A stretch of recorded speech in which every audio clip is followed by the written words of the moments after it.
How is everybody? Good.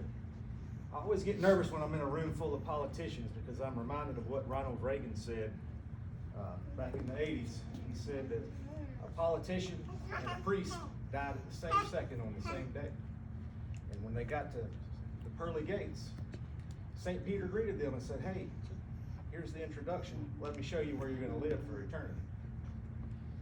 And he goes to a one-room little apartment with a single bed, a lamp, a table, a chair, and one window. And to the politician's surprise, he said, "Mr. Priest, this is your room." About that time, the politician hung his head down low and he was like, "What does that mean?" "For me." And they went on and he said, "Follow me, I'll show you where you're going to live." And they went and stopped in front of a beautiful mansion with gold trimming, manicured lawns, beautiful flower beds. And to his amazement, he told the politician, "This is your house." And the politician was scratching his head and he said, "Why is that?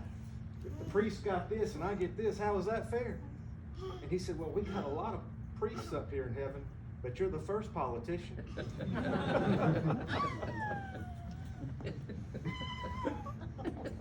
Look, guys, Mr. Brackett, a lot of his accomplishments speak for themselves. I admit that. But I am seeking the office of solicitor, and I have deep roots in this community. I like to think about York County this way, because my family's been here since 1766. And before they came here, they were in Scotland, Northern Ireland, Western Virginia. There was no West Virginia at the time. This wasn't even a country.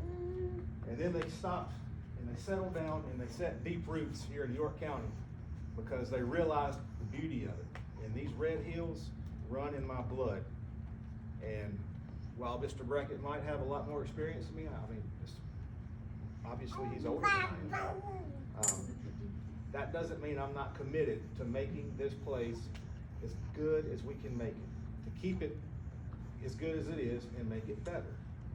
I'm here to tell you that if the Brattons came here in 1766 and we're still here all those years later, we love this area. We love this red dirt, and we are here to defend it. We have too much crime coming across the border, and that should be prosecuted a little bit differently than people who are locally here. We should send a message: don't come back across that border and commit these crimes. We have so many issues that we can take up between mental health courts, drug courts, that they exist, but I think they're underutilized. I am trying to have the opportunity to make them what they could be. Look, I'm the only person in the courthouse, I believe, somebody can correct me if I'm wrong, but I have a full 360-degree view of the criminal justice system. Okay. Have you been a public defender? Yes. I forgot about that. Uh-huh. I'm going to have to change my slogan. You will. But I have worked for the judge, a judge who I grew up with and known my whole life. And it's because I knew him my whole life and we were friends, and he knew me as a youngster. He would do things with me I don't think a lot of law clerks get the opportunity to do. When court broke down, he'd take me to the back room and he'd say, "Tell me what you think about that. Why do you think that?" And he questioned me like a good solicitor would. And then he'd tell me what he thought and why he thought the way he did. And so from an early age and from my first job, I learned how to think like a judge. And that's carried me far and put me far ahead of the time I've had in this career. After that, I went to the 15th Circuit, prosecuted crimes for over 5 years, and decided to move home. And when I moved home, Mr. Barraclaw at the Public Defender's Office decided to give me a job.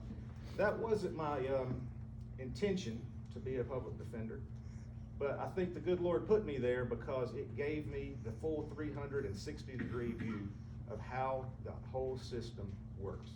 Now I know how the police think. Now I know how the victims think. Now I know how the defendants, their families think. Now I know what it takes to get defendants to actually come to court and do what they, answer for their crimes. And I'm just telling you that I can look forward to the opportunity to use that experience to usher in I don't even wanna say usher in, but just to guide this office to the future in a positive direction. I do have another event to go to, but if y'all ever need me, my phone number's online, it's public. My Facebook, you can look it up, it's Bratton Force Solicitor. My website is also Bratton Force Solicitor. So please reach out to me if you have any questions, but I know most of you because most of this room is the solicitor's office. So thanks for coming tonight, and I look forward to talking to y'all anytime y'all want to. Thanks.